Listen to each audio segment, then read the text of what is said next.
පොහට්ටුවේ මේ හිටපු മന്ത്രി සාන්ත බණ්ඩාරගේ පුතාව ඇරෙස්ට් කරලා නේද මේ මොකද්ද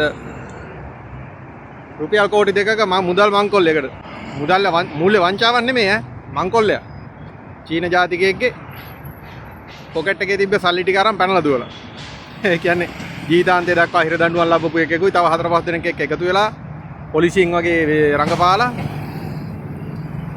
චයිනා වලින් ආපු මිනිස්සෙක්ගේ තිබ්බ රුපියල් කෝටි 2ක් පැහැරගෙන පැනලා යනකොට මද්ද්‍රව්‍ය වැටලීමකට ගියපු ඇත්තම පොලිසිය සෙට් එකකට මාට්ටු වෙලා. මොකද දැන් කතන්දරේ දැන් ශාන්ත බණ්ඩාර මේ දවස් ටිකේ මේ කියන්නේ පහුගිය දවස් ටිකේ සෑහෙන්න පොහොට්ටුවේ ඉදිරිපෙළ මාධ්‍ය සාකච්ඡාවල මේ ඉදිරිපෙළ ක්‍රියාකාරිකයෙක් හැටියට හිටියනේ. පොහොට්ටුවේ නාමල් රාජපක්ෂ ළඟින්ම හිටියේ. නාමල් රාජපක්ෂගේ රැස්වීම් 3-4කුත් මිනිහා මේ ළඟදී කරා දඹදිව ආසනේ. දැන් ඇත්තම කතන්දරේ තමයි අපේ ශාන්ත බණ්ඩාර අපේ ගමේ මිනිස්සයා. අපේ ගමේ මිනිස්සයා කියන්නේ ගමේම හිටපු മന്ത്രി. දඹදිවේ හිටපු മന്ത്രി. එතකොට දඹදිව ආසනයේට 1994 විතර පස්සේ එක දිගටම മന്ത്രി කෙනෙක් හිටියේ නැහැ. ඉතින් අර 2009 මහින්ද රාජපක්ෂ ඡන්දේ දිනපු වෙලාවේ ඒ 2009 යුද ජයග්‍රහණයත් එක්කනේ 2010 ඡන්දේ තිබ්බේ මහමැතිවරණ.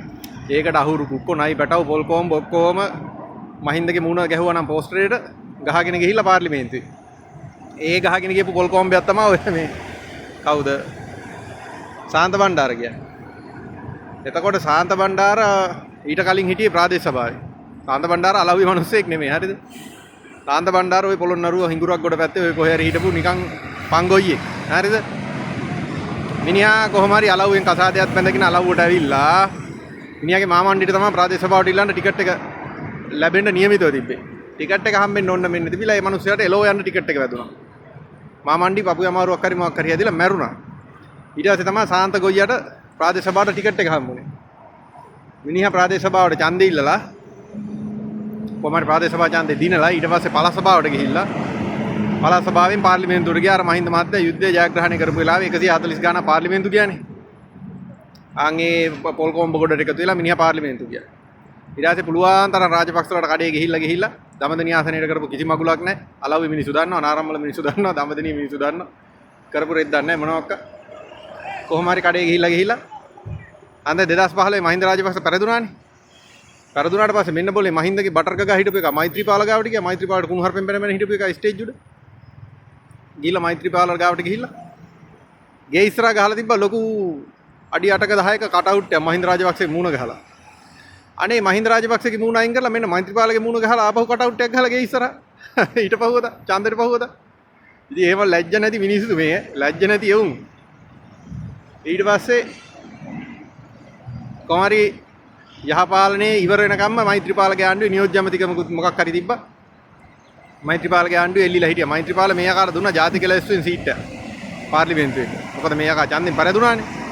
ඒ ජාතික ලැයිස්තුවෙන් පාර්ලිමේන්තුව ආවේ. ඇවිල්ලා මෛත්‍රීකට කොට අල්ලගෙන හිටියා. මෛත්‍රීපාල ගෙදර ගියා ගෝඨාභය රාජපක්ෂ ආව විතරයි. මෙන්න ආපහු ගිහිලා ගෝඨාභයගේ ස්ටේජ් එකේ ඉන්න ඔය ආකාරට හූ කිව්වත් එක්ක. අලව්වේ තිබ්බා ඊට පස්සේ ගෝඨාභය රාජපක්ෂ ජයග්‍රහණය කරන රැස්වීම් මාලාවේ එකක් තිබ්බා අලව්වේ. තිබ්බ වෙලාවේ මූ ගෝඨාභයගේ ස්ටේජ් එකේ නැගලා දැන් අර යහපාලනයට කඩේ ගිහිලා මෛත්‍රීපාලට කඩේ ගිය එක. අලව්වේ මිනිස්සු හූ කිව්වා ඔය ආකාරට. හරිද? අර ඒ කාලේ මෛත්‍රීපාලගේ ඔඩොක්කුවේ ඉඳලා ගෝඨාගේ ස්ටේජ් එකට නැගපෙවුන්ට හූ කියන රැල්ලක් තිබ්බනේ. ඒ රැල්ලට අහුවෙච්ච එකෙක් තමයි මූ. හරි. ඊට පස්සේ කොහොම හරි ගෝඨාභයගේ කාලෙත් පාර්ලිමේන්තුවට රිංග ගත්තා. හෙට මෙහෙට ගිහිලා ගෝඨාගේ ඔඩොක්කුවට පැනලා. පස්සේ රනිල් වික්‍රමසිංහ ආවට පස්සේ රනිල්ගේ ආණ්ඩුවෙත් එහෙමමයි. මොකද ඔය අරගලේ වෙලාවේ මේකයි ගෙට ගිනි තිබ්බනේ වටේ ගෙවල් ආවට වටපිටාවේ මිනිස්සු. ඒකත් මූ ගිනි තියාගත්තත් දන්නේ නැහැ. කොහොම නමුත් ආවට වටපිටාවේ මිනිස්සු ගේ ඉස්සරහට ඇවිල්ලා දවස් දෙක තුනක් උද්ඝෝෂණය කර කර හිටියා.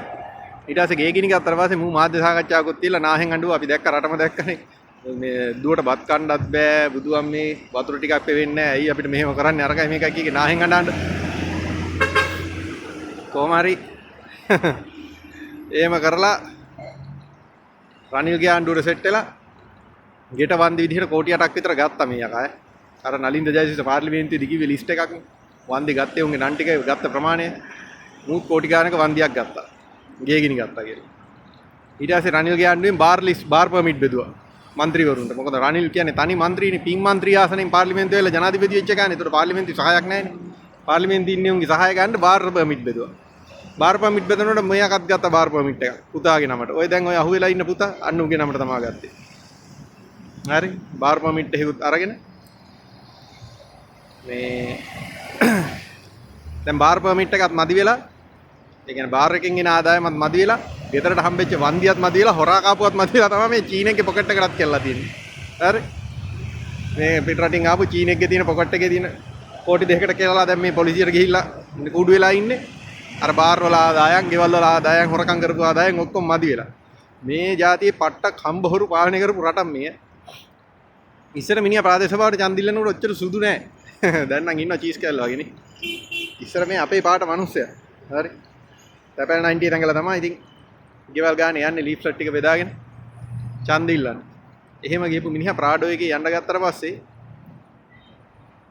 හොඳට සුදු වෙලා බෝලේ වගේ ආවා. ඇයි? දැන් මේවා කියයි සමහර උන් ඔය බයියෝ කියයි නිකන් මේ වෛරී සහගත දේශපාලනේ අරකයි මේකයි වෛර මගුලක් නෙමෙයි. සැපයි ඉතින් අපි උනත් ඒ වගේ සැපට ජීවත් වුණොත් අපිත් හොඳට සුදට කාලා මහත් වෙලා ඉන්න පුළුවන් අපිට නේ. අපිට එහෙම ඉන්න බෑ. අපි වැඩ කරන්න බෑ අවු එහෙම.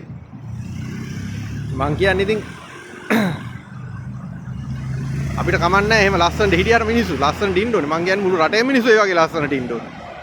ඉතින් ඔය හොරකම් කරලා මදියලා දෙයක් ඔය දැන් මේ අනින්ගේ එක එකාගේ පොකට් වලට ගහන්න යන්නේ මුළු මිනිස්සුගේ පොකට් වලට ගහන තත්ත්වයට දැන් වැටිලා ඉන්නේ. ඒකයි මං කියන්නේ.